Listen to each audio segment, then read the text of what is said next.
శ్రావణ మాసం 2వ శుక్రవారం సందర్భంగా వరంగల్ జిల్లా భద్రకాళి దేవాలయంలో భక్తుల రద్దీ నెలకొంది. వరలక్ష్మి వ్రతం పురస్కరించుకుని ఉదయం నుంచే భక్తులు పెద్ద సంఖ్యలో ఆలయానికి తరలివచ్చి అమ్మవారికి ప్రత్యేక పూజలు నిర్వహించారు. భక్తులకు ఎలాంటి ఇబ్బందులు కలగకుండా అన్ని ఏర్పాట్లు చేశామని ఆలయ అసిస్టెంట్ కమిషనర్ ఆర్ సునీత తెలిపారు. అలాగే రానున్న దసరా నాటికి భద్రకాళి ఆలయ మాడ వీధుల పనులను పూర్తి చేస్తామని వెల్లడించారు. దీనిపై మరింత సమాచారం మా ప్రతినిధి శ్రీధర్ అందిస్తారు. తెలుగు రాష్ట్రాల్లో శ్రావణ మాస శోభ సంచరించుకుంది. ఇప్పటికే అన్ని దేవాలయాల్లో 2వ శుక్రవారం కావడంతో దానికి తోడు వరలక్ష్మి వ్రతం కావడంతో అన్ని ఆలయాల్లో భక్తులతో కిటకిటలాడుతున్నాయి. ప్రస్తుతం మనం ఓరుగల్ ఆరాధన భద్రకాళి అమ్మవారి దేవాలయంలోనూ ఇక్కడ భక్తుల పోటెత్తినటువంటి సందర్భం ఉంది. ఉదయం నుంచి కూడా అమ్మవారిని దర్శనం చేసుకునే కాకుండా వరలక్ష్మి వ్రతాలలో పాల్గొనేందుకు పెద్ద ఎత్తున భక్తులు పాల్గొంటున్నారు. ముఖ్యంగా ఓరుగల్ ఆరాధ్య దైవం అమ్మవారిని ఈరోజు అత్యంత శోభాయమానంగా కూడా దర్శనం ఇచ్చేందుకైతే పొద్దున్న నుంచి అలంకరణ ఏర్పాటు చేశారు. ముఖ్యంగా భక్తులు తెలుగు రాష్ట్రాల నుంచి ఉన్నటువంటి భక్తులు ఆలయాల్లో పోటెత్తినటువంటి సందర్భం ఉంటుంది. ఇక్కడ కొంతమంది భక్తులు ఉన్నారు, వాళ్ళని అడిగి తెలుసుకునే ప్రయత్నం చేద్దాం. చెప్పండి అమ్మా, ఈరోజు భద్రకాళి అమ్మవారిని దర్శనం చేసుకోవడం ఎట్లా ఉంది? అసలు చాలా బాగుంటుంది. అమ్మవారు చాలా భక్తివంతురాలు. ఎక్కడి నుండో వస్తుంటాము. నేను పుట్టి ఇన్ని సంవత్సరాలు సార్ నేను ఇక్కడికి వచ్చడము నా కాళ్ళ నొప్పులనే పెద్ద మనుషులకు వేరే దారి లేదు. భద్రకాళి మాత అంటే మాకు ప్రాణం. అందుకే ఎంత దూరం ఎంత కష్టమైనా కూడా మేము ఉదయాన్నే లేచి ఈ అమ్మవారిని దర్శనం చేసుకున్న తర్వాతనే భోజనాలు కానీ టిఫిన్ కానీ ఏదైనా తీసుకుంటాము. అమ్మవారి భక్తి మాకు ఎంతో మేలుదాయకంగా ఉంటుంది. అందరి ఈ వరంగల్ హన్మకొండ ప్రజలందరికీ కూడా మాకు అందరికీ మేలు చేస్తూ చల్లగా చూస్తున్నది. ఈ చల్లనైన తల్లిని దర్శనం చేసుకోవడానికి మేము వృద్ధులమైనా వస్తున్నాము. మాకు దయచేసి మాకు వృద్ధులకు వేరే దారి కూడా కల్పించవలసిందిగా దేవాదాయ శాఖ మంత్రి గారికి కోరుకుంటున్నాం. ధన్యవాదాలు. జై హింద్.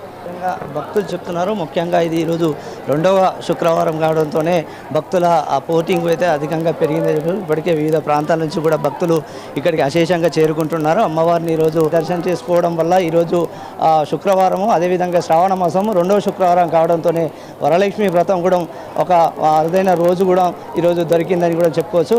ఈరోజు ఏదైతే ఇక్కడ ఉన్నటువంటి శ్రీమన్నారాయణమూర్తి విష్ణుమూర్తికి సంబంధించినటువంటి నక్షత్రం కూడా ఈరోజు తోడవడంతో ఈరోజు అమ్మవారిని దర్శనం చేసుకుని అయితే భక్తులు పెద్ద ఎత్తున చేరుకుంటున్నారు. అయితే ఈ అంశంపై మాట్లాడేందుకు మనకు ఆలయ ఈవో గారు మాట్లాడతారా, ఆయన అడిగి తెలుసుకునే ప్రయత్నం చేద్దాం.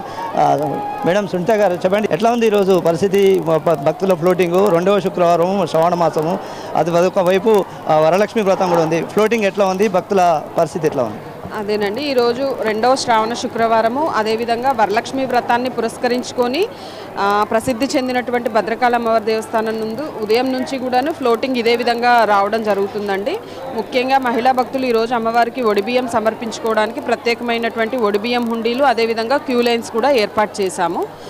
ధర్మదర్శనము తర్వాత అతి శీఘ్ర దర్శనాలు కూడా ఏర్పాటు చేయడం జరిగింది. అందరికీ మంచినీటి సదుపాయాన్ని ప్రసాదాలను అందుబాటులో ఉంచడం జరిగింది. అన్న ప్రసాద వితరణ కార్యక్రమాలు కూడా నిర్వహించడం జరుగుతుంది. ప్రధానంగా సుదూరం నుంచి అంటే భక్తులు, ముఖ్యంగా పర్యాటకులు అయితేనే భక్తులు అయితే అందులో వృద్ధులకు సంబంధించినటువంటి క్యూ లైన్లో కొద్దిగా ఇబ్బందులు ఏర్పడుతున్నాయి. దానికి సంబంధించిన విషయంలో మంత్రి గారిని కూడా విన్నపం చేస్తున్నటువంటి భక్తులు ఆవేదన వ్యక్తం చేసిన ఆరోపణ చేస్తున్నారు.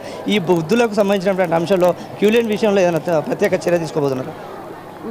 మంత్రి గారు అదేవిధంగా మా కమిషనర్ గారు ఆదేశాల మేరకు వృద్ధులకు ఎటువంటి ఇబ్బందులు తలెత్తకుండా ప్రత్యేకంగా క్యూ లైన్స్ ఏర్పాటు చేశాము. ఎవరన్నా మనకు ముందుగానే వస్తున్నారు అని తెలిస్తే వాళ్ళకి ట్రై సైకిల్స్ కూడా ఏర్పాటు చేసి వాళ్ళని తీసుకురావడం జరుగుతుందండి. ఎవరికి కూడాను వృద్ధులకు, చిన్నపిల్లలకు, తర్వాత ఫిజికల్లీ ఛాలెంజ్డ్ వాళ్ళకి, ప్రెగ్నెంట్ ఉమెన్స్కి ఇబ్బంది లేకుండా ప్రత్యేక క్యూ లైన్స్ ఏర్పాటు చేశాము. ప్రత్యేకంగా లడ్డు ప్రసాదాల విషయంలో భక్తులకు లైన్లు ఏర్పాటు చేసే విషయంలో కొద్దిగా తక్కువగా ఉన్నట్టుగా భక్తులు ఆవేదన వ్యక్తం. లడ్డు ప్రసాదాల విషయం ఏ విధంగా కొనసాగుతుంది?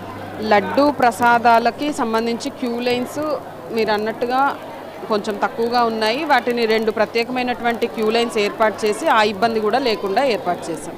అదేవిధంగా మాడవీధుల పరిస్థితి కూడా ఎంతవరకు కొనసాగుతుంది? శ్రావణ మాసం ఏర్పాటు ముందే చేద్దామని గతంలో అనుకున్నటువంటి సందర్భాలనే మాడవీధుల విషయంలో కూడా కొంచెం ఆలస్యం జరుగుతుంది అనేది కూడా భక్తుల అభిప్రాయం తెలుస్తుంది. దాన్ని ఏ విధంగా చూడవచ్చు?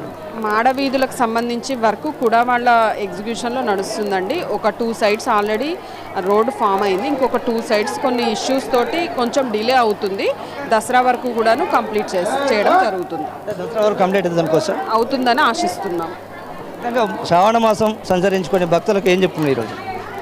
భక్తులందరూ కూడాను అమ్మవారిని భక్తి శ్రద్ధలతోటి దర్శనం చేసుకోవాలని, అదేవిధంగా వచ్చేటువంటి ఇతర భక్తులకు ఇబ్బందులు లేకుండా సెల్ ఫోన్స్ ఉపయోగించడము, ఫొటోస్ దిగడము, క్యూ లైన్స్లో కాకుండా ఎగ్జిట్ నుంచి బయటికి రావడము, లోపలికి రావడము, ఇలాంటివన్నీ కాకుండా క్యూ లైన్లో వెళ్ళి అమ్మవారిని దర్శనం చేసుకొని సాటి భక్తులందరికీ కూడా ఇబ్బందులు లేకుండా చేయాలని చెప్పేసి కోరుకుంటున్నాం.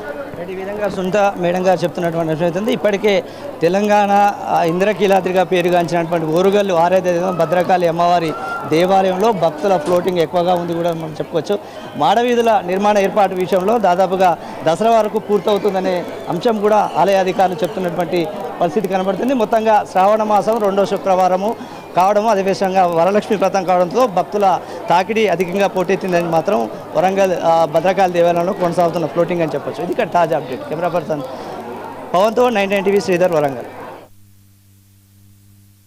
శ్రావణ మాసం